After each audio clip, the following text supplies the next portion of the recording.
Eleanor Roosevelt, legendary diplomat, First Lady of the United States, activist, the first delegate of the United Nations, and called the First Lady of the World by President Harry Truman.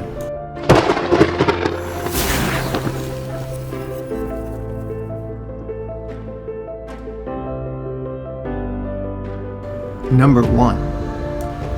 Eleanor was born in New York City in 1884 into an upper-class family.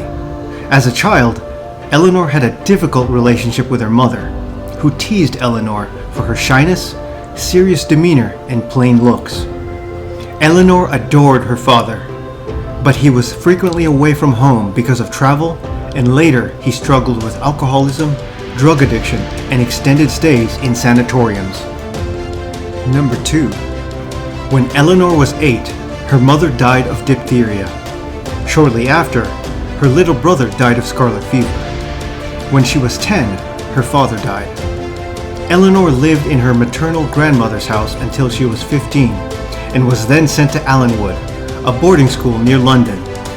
Out of the shadow of her family, Eleanor embraced the school's teachings to think independently and develop a social conscience. Number 3. Upon graduating from Allenwood, Eleanor returned to New York and took a teaching position at a settlement house on the Lower East Side of Manhattan. After her marriage to Franklin D. Roosevelt in 1905, Eleanor's focus was directed to making a home and caring for her children. Number 4. During World War I, while her husband was Assistant Secretary of the Navy, Eleanor visited the wounded soldiers in the hospitals. After the armistice, she brought flowers for the funerals at Arlington Cemetery. Eleanor would stand at the gravesides where no one had gone to mourn so that no soldier would be buried alone.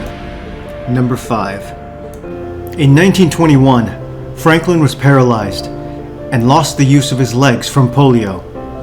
Eleanor motivated him to continue his political career rather than retreat from society due to his disability. When Eleanor became First Lady in 1933, during the Great Depression, Eleanor traveled across the country, sometimes by herself, to meet with people in need, inspect factories, and housing programs for the poor, as well as farms. Reports from her trips were vital points of data for Franklin regarding the state of the country and where help was needed. From 1936 to 1962, Eleanor also wrote a nationally syndicated column called My Day. Number 6. In 1945, she joined the board of directors of the NAACP and accepted an appointment as one of 5 delegates to the first United Nations General Assembly.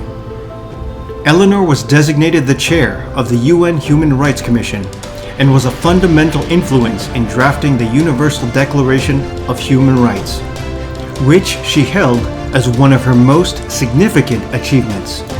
Number 7.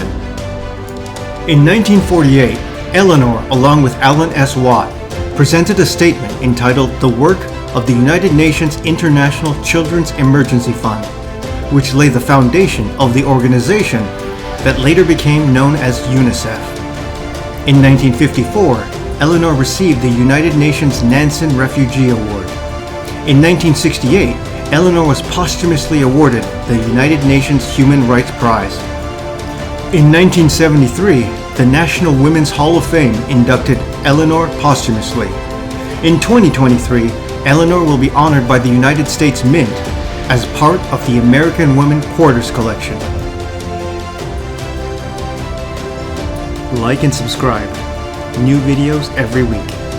Check out the SDH Legend Library in the description below. SuccessfulDailyHabits.com. Learn from legends. Be legendary.